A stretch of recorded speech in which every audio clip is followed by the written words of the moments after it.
Mau petir, mau hujan, maju terus. Maju saja, Tuhan selalu serta. Maju saja.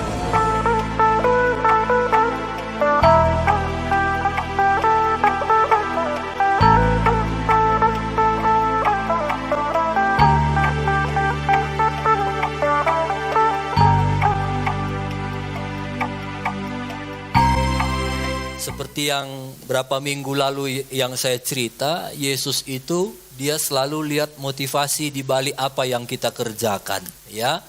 Banyak orang-orang berbuat baik, tapi sebenarnya motivasi di balik itu Yesus nggak suka.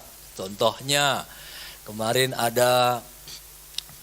saya cerita perempuan yang basuh kaki Yesus dengan minyak narwastu yang mahal. Lalu Yudas bilang, kok buang-buang uang? Kan bagusan kita kasih minyak yang mahal itu untuk orang miskin. Bagus itu bahasanya. Tapi sebenarnya di hati Yudas motivasinya mau mencuri uang. Supaya bisa aku korupsi. Nah, itu kan bagus kedengarannya tapi motivasinya nggak benar. Nah, itu hari ini kita mau belajar bagaimana kita bisa jadi anak-anak Tuhan yang punya motivasi yang benar. Ya.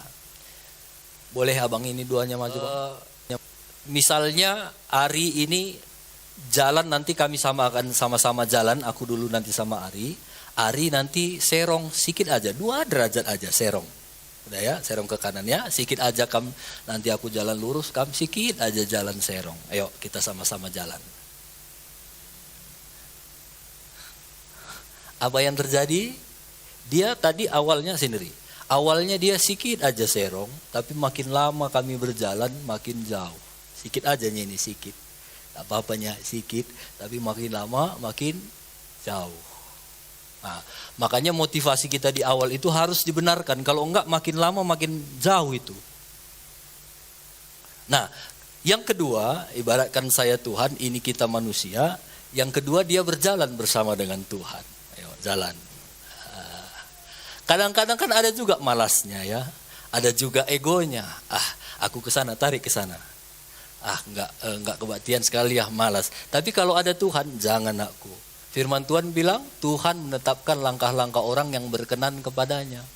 Nah, jadi kita harus selalu memotivasi hidup kita berjalan bersama dengan Tuhan. Ya, makasih ya. Silakan duduk. Jadi ingat, jangan main-main dengan hal kecil. Selalu diingatkan di gereja ini, jangan biasakan serong sikitnya. Awalnya sikit, makin lama akan makin parah. Makin parah dan makin jauh. Ini kan kita di negara ini lagi ribut ini masalah polisi. Polisi di sana berkasus begini-begini. Ada yang istrinya selalu pamer tas mahal, pamer suaminya dipecat gara-gara istrinya suka pamer. Ada anaknya yang pamer mobil Rubicon, ada pamer Harley Davidson, bapaknya dipecat. Ini yang terakhir, ada satu anak polisi dihantaminya temannya, padahal bapaknya yang polisi itu ada di situ nonton. Hantam, mau ditolong temannya, jangan, biarkan dulu. Ini lagi masalah ini. Dan waktu diselidik, punya selidik, ini ternyata si polisi ini hidupnya udah banyak serongnya. Bukan lagi sekarang kasus pemukulan anak. Waktu dia mau keluarga korban mempertanyakan gimana pertanggungjawaban, diancam lagi sama polisi ini si korban. Akhirnya setelah viral, wah ini sekarang polisi sibuk masuk ke rumahnya, bongkar semua rumahnya. Ternyata di dekat rumahnya ditemukan satu gudang banyak simpan solar. Solar yang ternyata punya selidik belum tahu gimana keberadaannya. Itu punya polisi ini. Dan waktu dia anaknya suka pamer Harley Davidson, diperiksa Harley Davidsonnya itu di Samsat, ternyata nggak terdaftar platnya, bodong. Kok bisa begitu? Hanya kasus pukul anak. Itu sudah pasti karena dia banyak serongnya itu. Serong dulu sedikit, coba-coba dulu bisnis solar. Tipu sana, tipu sini. Sampai lihatlah pengajaran sama anaknya itu pun udah. Masa dibiarkan anaknya ngantami orang di depan matanya. Waktu ada orang mau tolong bilang biarkan, berantem dia dulu. Udah banyak serongnya karena dimulai dari serong-serong yang kecil. Makanya jangan mau serong kecil itu akan membuat makin jauh kita. Bilang kiri kanan, gandeng Tuhan dalam hidupmu. Jadi kalaupun kita serong, Tuhan bilang jangan aku. Salah, jangan. Ada Roh Kudus di hati kita, jangan. Itu enggak benar, itu menipu, itu enggak jujur. Nah, jadi kita perlu punya motivasi yang benar. Semua kita ini beda-beda tujuan kita. Ada tujuan lu, aku mau nanti anakku sekolah tinggi-tinggi. Aku mau punya rumah, aku mau punya usaha, aku mau buka satu usaha biar nanti bisa jemaat-jemaat bisa jadi tenaga kerja di situ. Mungkin ada pikiran kita begitu, aku begini, silahkan. Semua kita punya visi, tujuan beda-beda. Tapi untuk menjalani itu mulailah selalu dari titik yang benar. Mulai dari sesuatu yang benar. Motivasi itu sering sekali digerakkan oleh dua hal. Ada motivasi dari luar, ada motivasi dari dalam. Motivasi dari luar itu bisa karena hadiah, bisa karena hukuman. Contoh hadiah. Siapa di sini yang bisa hafal Matius 1 ayat 26? Angkat tangan langsung dapat 100.000. Sekarang cepat, Matius 1 ayat 26. Yang bisa hafal, Matius 1 ayat 26, angkat tangan langsung bagi berdiri, 100.000. Nggak percaya kalian? Ayo, selesai. Ayo. Hah? Oh sampai 25 cuma? Oh iya memang sengaja nggak ada supaya nggak keluar uangku. Ini hanya sebagai contoh saja bagaimana waktu saya bilang, ayo siapa yang bisa digerakkan oleh hadiah, semua buka Alkitab. Ada orang-orang yang termotivasi karena hadiah. Ada orang yang termotivasi karena hukuman. Dia pakai helm karena takut ditilang. Bukan karena supaya jatuh gak pecah kepalanya. Bukan, karena takut ditilang. Jadi dia memotivasi pakai helm karena takut hukuman. Ini semua gak salah. Ya, gak ada yang salah. Tapi masalahnya, ada kalanya kalau hidup kita digerakkan oleh motivasi dari luar, mungkin karena hukuman atau karena hadiah, nanti satu saat nggak ada yang memotivasi kita, nggak bisa kita bergerak. Jadi kita itu harus jelas. Ibu-ibu kita kemarin ya, nari dia. Hormat pada suami. Kalau motivasinya waktu itu hadiah, dia pasti pulang nggak suka cita itu. Apa itu? Nggak beres itu juri itu. Masa kita pulang nggak juara? Tapi karena kita selalu tekankan, ingat motivasi kita memuliakan Tuhan, mereka nggak kecewa. Ibu-ibu salam di tami-tami. Harus begitu, motivasi kita harus benar. Nah, jadi waktu kita mulai motivasi kita dengan Tuhan, kita akan bersama dengan Tuhan, ada kekuatan yang Tuhan berikan. Nah, hari ini kita harus punya motivasi yang benar ya. Apapun doa, kalau udah ada doa, visi, doakanlah. Tuhan, aku mau punya rumah. Tapi ingat, motivasinya itu harus benar. Supaya lewat rumah ini kami bisa memuji Tuhan. Supaya waktu keluarga aku nanti lihat rumah kami ini, mereka kerjanya cuma ngaron bisa bangun rumah. Wow, karena mereka cinta Tuhan. Itu motivasi yang benar. Supaya nanti ada berkat kami beli mobil. Supaya teman komselku bisa ku bawa Tuhan untuk memuliakan Tuhan. Maunya begini Tuhan, maunya begini, doakanlah. Tapi ingat, luruskan semua motivasi kita. Supaya motivasi kita itu benar, ya. Jangan nanti doakan aku supaya aku jadi caleg, supaya bisa korupsi. Enggak ditolong Tuhan itu. Doakan aku Om, supaya aku bisa bagus-bagus kuliah, supaya nanti aku jadi dokter. Kalau aku jadi dokter, ku buka praktekku di Logendek, khusus jemaat, gratis Om. Kan keren ya.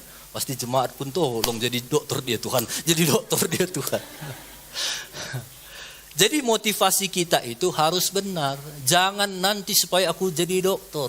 Biar nggak sepele dulu tetanggaku itu, sok kali dia anaknya baru pramugari aja kok. Itu motivasi seperti itu nggak akan ditolong Tuhan.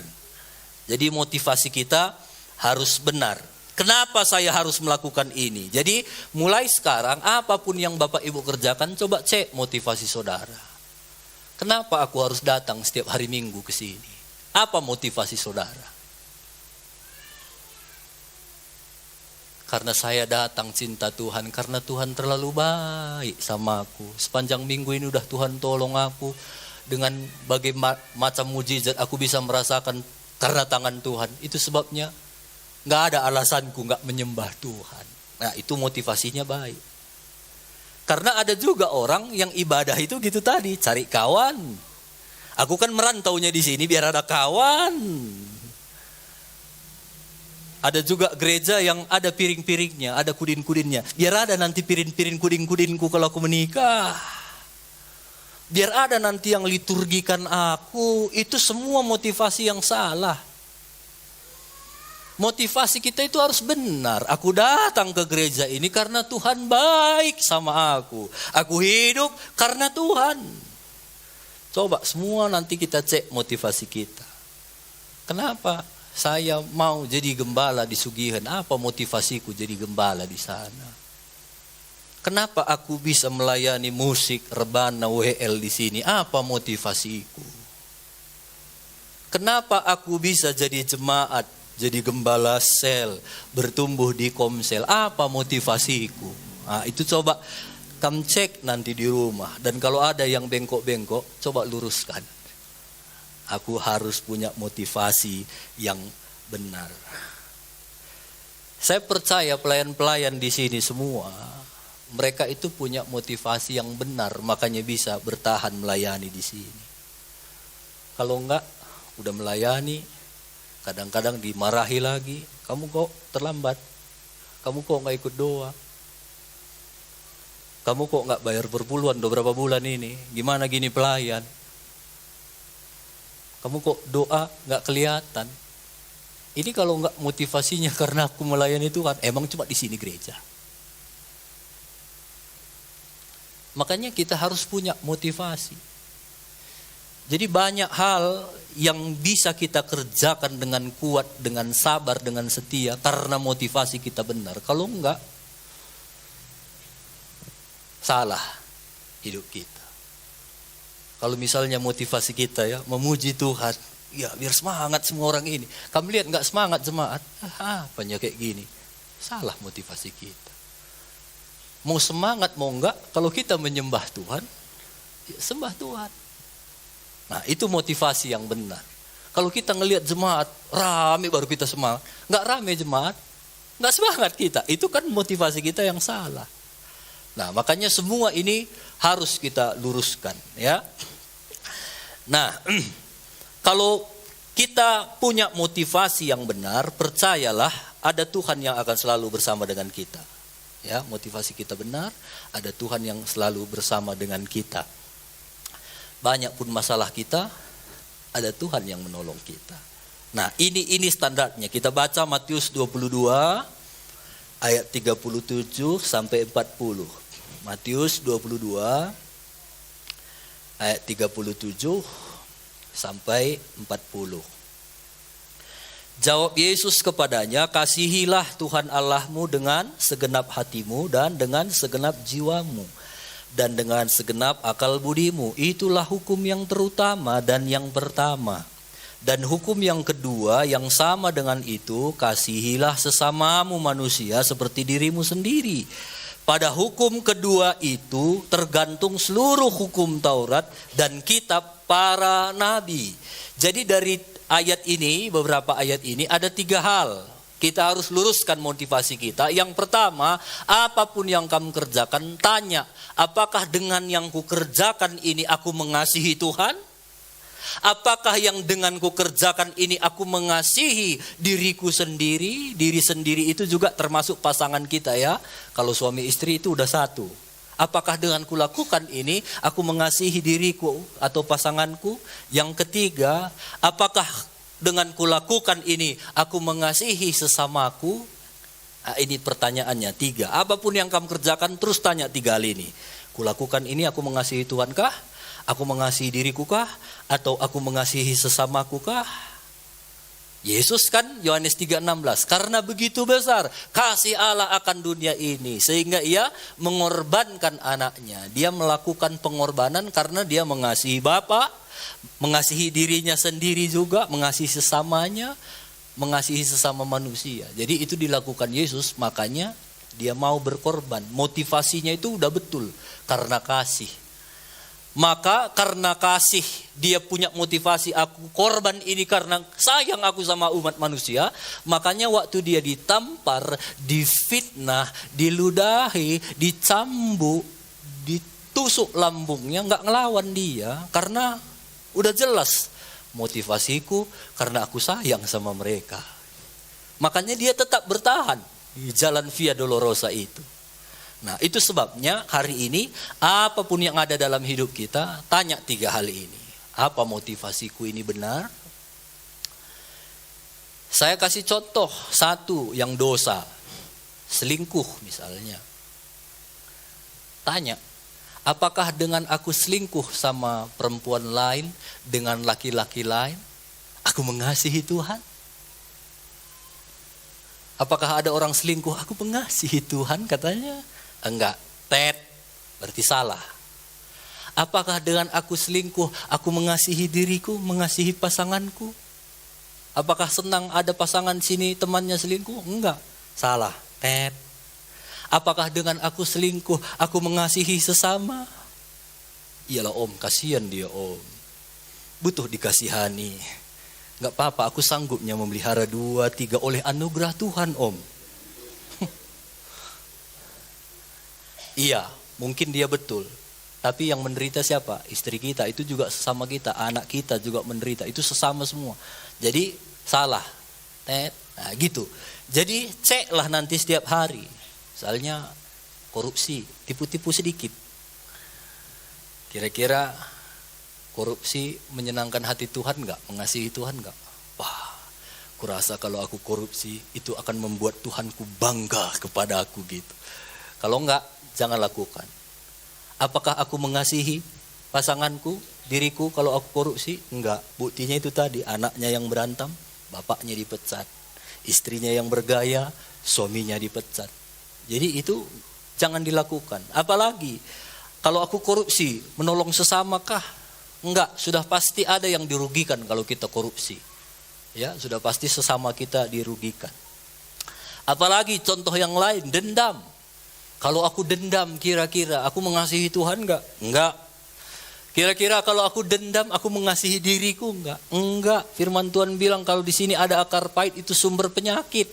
Hati yang gembira adalah obat yang manjur, tapi semangat yang patah, sakit hati, itu mengeringkan tulang.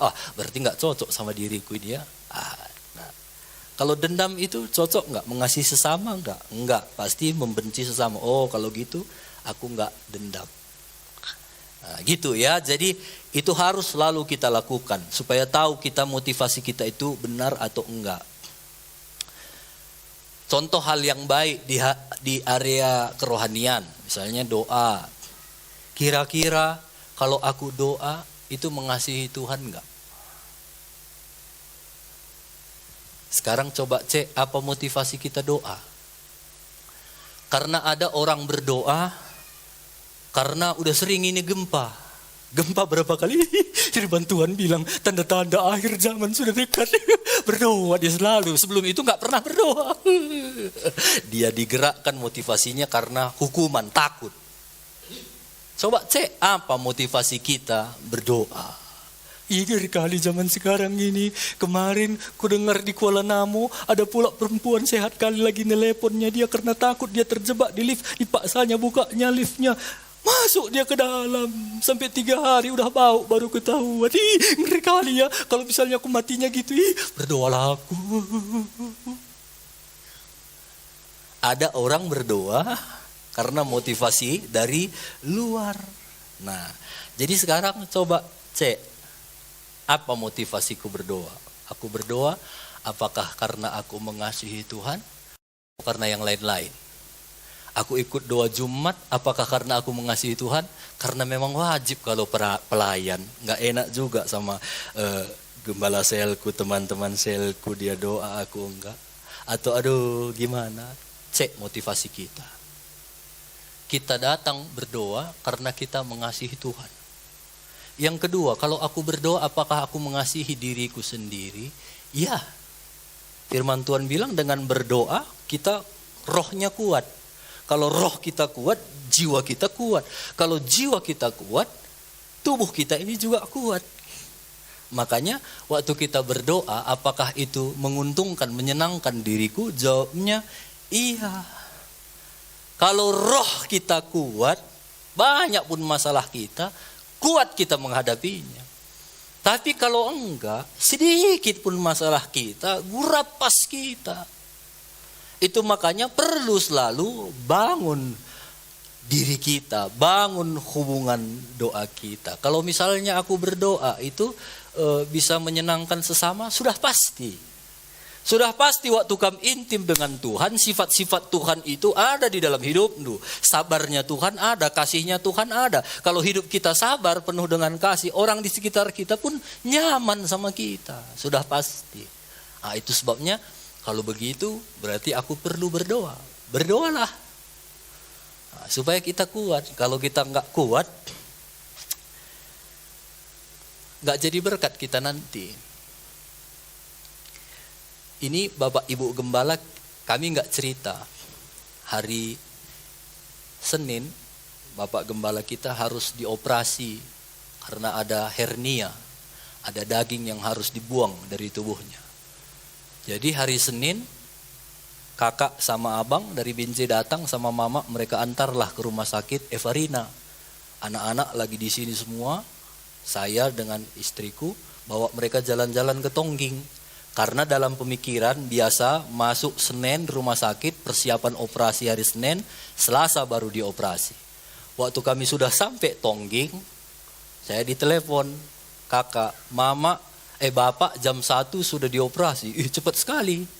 Sudahlah ya, kalianlah yang di situ ya. Kami sudah sampai di Tongging. Lalu kami Tongging. Sorenya mama udah lemas.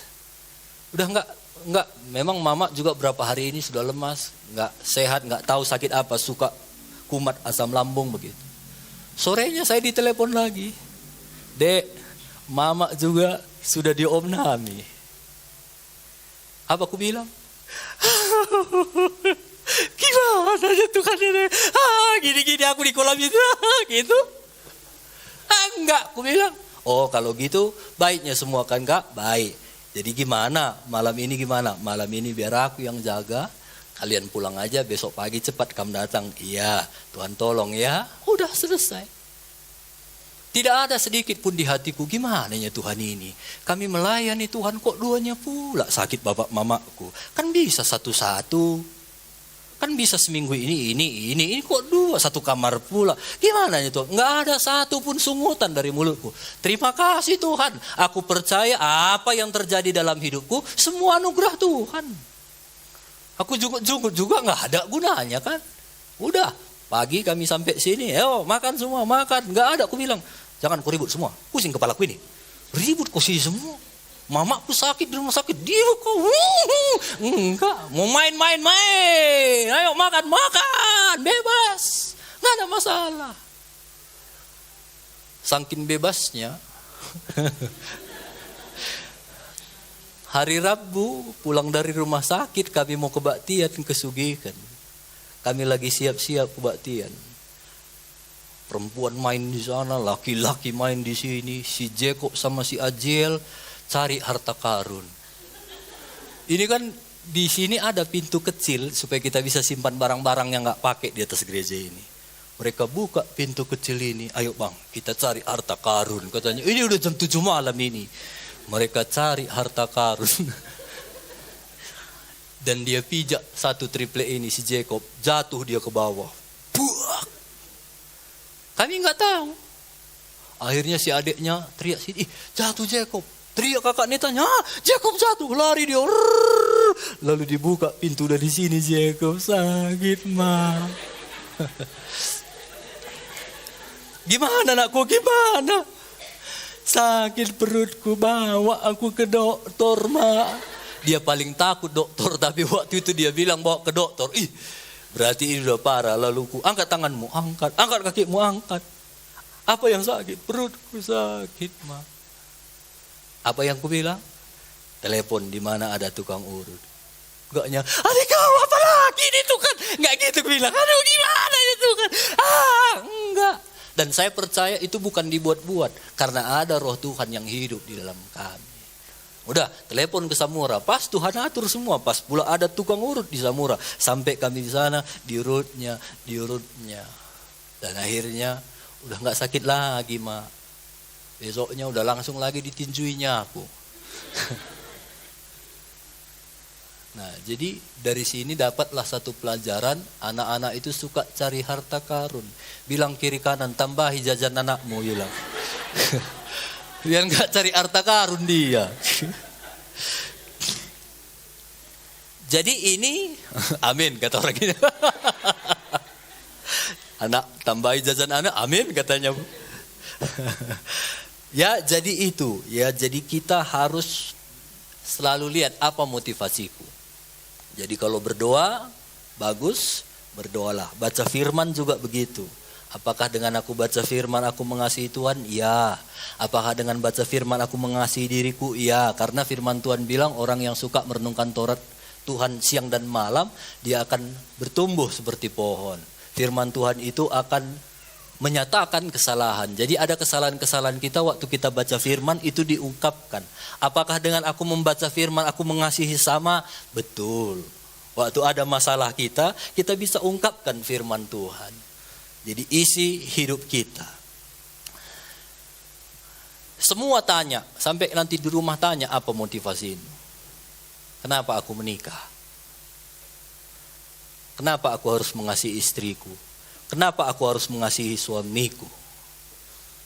Kenapa ada istri-istri ngomong, capek kurasa jadi istri. Udah kayak pembantu kurasa katanya. Karena gak tahu dia apa tujuannya menikah. Kalau ada orang yang tahu tujuannya, aku ini menikah karena Tuhan mau aku jadi penolong. Bukan pembantu. Kalau pembantu capek. Nggak ada pembantu udah disuruh kerja. Gimana sehat? Capek? Enggak, enak kok kurasa nggak ada. Pembantu ini dimanapun capek. Istri bukan pembantu. Kalau capek kamu merasa dirindukan pembantu, berarti salah motivasi itu. Kamu bukan pembantu, tapi penolong yang Tuhan ciptakan. Untuk suami, untuk anak-anak, untuk keluarga. Jadi harus tahu apa motivasi kita. Keuangan juga, pekerjaan. Coba, aku mau karirku naik. Tapi motivasi kita di belakang itu apa? Diluruskan lagi. Makin lurus motivasi kita, makin benar motivasi kita, makin banyak pertolongan Tuhan akan dikerjakan dalam hidup kita. Itu akan saling tolong menolong. Tuhan akan tunjukkan jalan-jalan bagaimana kita akan terus makin naik. Tapi kalau udah makin serong, ini harus diluruskan. Cari Tuhan lagi, luruskan setiap motivasi kita. Apakah dengan aku melakukan ini aku semakin mengasihi Tuhan? Kalau jawabannya iya, kerjakan. Apakah dengan aku melakukan ini aku semakin mengasihi diriku sendiri? Kalau jawabannya iya, kerjakan. Kalau aku melakukan ini aku makin mengasihi sesama, makin bisa tolong sesamaku, iya, kerjakan. Kalau enggak, pikir-pikir dulu.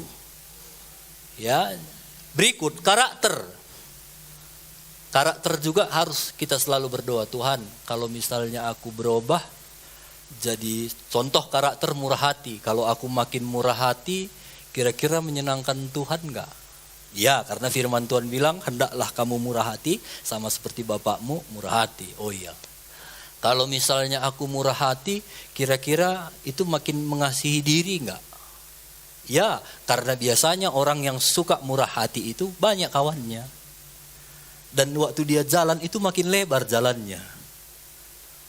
Oh, itu kan orang yang murah hati.